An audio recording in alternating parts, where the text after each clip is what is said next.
see Amenemhat. For other individuals with this name, Amenemhat III, also spelled Amenemhet III, was a pharaoh of the 12th dynasty of Egypt. He ruled from c. 1860 BCE to c. 1814 BCE, the highest known date being found in a papyrus dated to regnal year 46, Ayakit 22 of his rule. His reign is regarded as the golden age of the Middle Kingdom. He may have had a long co-regency with his father, Senusret III. Towards the end of his reign he instituted a co-regency with his successor Amenemhat IV, as recorded in a now damaged rock inscription at Konossa in Nubia, which equates year 1 of Amenemhat IV to either year 46, 47 or 48 of his reign. His daughter, Sobonefru, later succeeded Amenemhat IV, as the last ruler of the 12th dynasty.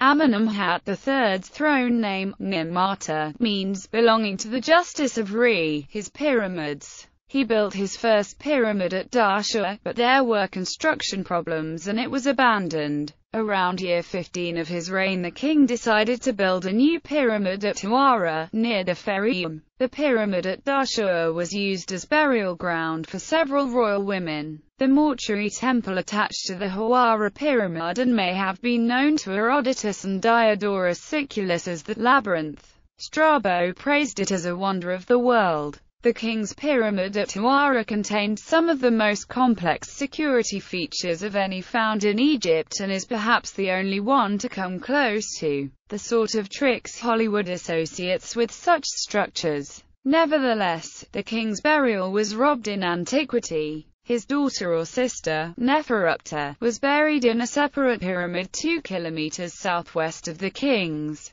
The pyramidion of Amenemhat III's pyramid tomb was found toppled from the peak of its structure and preserved relatively intact. It is today located in the Cairo Egyptian Museum. Military enterprises and expeditions. There is very little evidence for military expeditions in the reign of the king. There is only one record for a small mission in year 9 of the king. The evidence for that was found in a rock inscription in Nubia, near the fortress of Kama. The short text reports that a military mission was guided by the mouth of Nekhonzamonth, who reports that he went north with a small troop and that nobody died when going back south. Many expeditions to mining areas are recorded under the king. There are 2 expeditions known to the Wadi el-Hudi at the southern border of Egypt, where amethyst was collected. One of the enterprises dates to year 11 of the king, 2 further to year 20 and to year 28. There were further mining expeditions to the Wadi Hammamet. These are dated to year 2, 3, 19, 20 and 33 of the king's reign. The inscriptions of year 19 and 20 might be related to the building start of the pyramid complex at Huara. They report the breaking of stone for statues. The Great Canal. During his long rule Amenemhat continued the work probably started by his father to link the Fayum depression with the Nile. The area had been a mere swamp previously. A canal 16 kilometers and 1.5 kilometers wide was dug, known as Mer.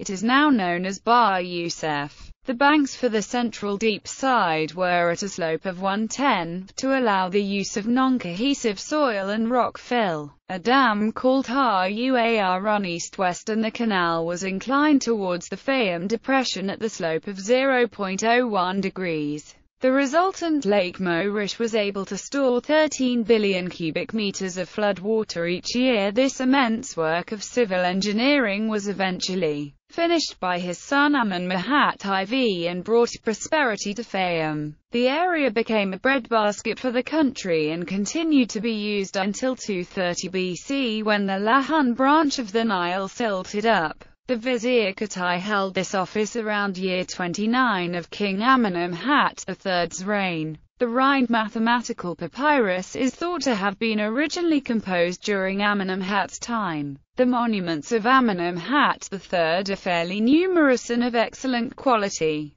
They include a small but well-decorated temple at Medinet Mahdi in the Fayum, which he and his father dedicated to the harvest goddess Re Nutet. Sculpture. Amenemhat III is, together with Senusret III, the best attested Middle Kingdom king by number of statues. About 80 statues or fragments of statues can be assigned to him. The sculpture of Amenemhat III continued the tradition of Senusret III. Many of his works do no longer represent a young, idealized king, but instead an expressive physiognomy, showing signs of age. There is an amazing wide range of stones used for the sculpture of the king, not attested for any king before. Furthermore, the king introduced several new types of sculptures, many of these types inspired by older prototypes, dating back to the early dynastic period. There are two facial types that can be assigned to Amenemhat III. Realistic style. The face of the king shows clearly its bone structure, furrows are clearly marked in the face. The face features are clearly inspired by those of the sculpture of Senusret III. Idealized style. The king is shown as a young man, with a triangular face. Gallery. Amenemhat III. Realistic style. Amenemhat III. Idealized style. Other names. Amenemes, Lames, Ameris, Marish.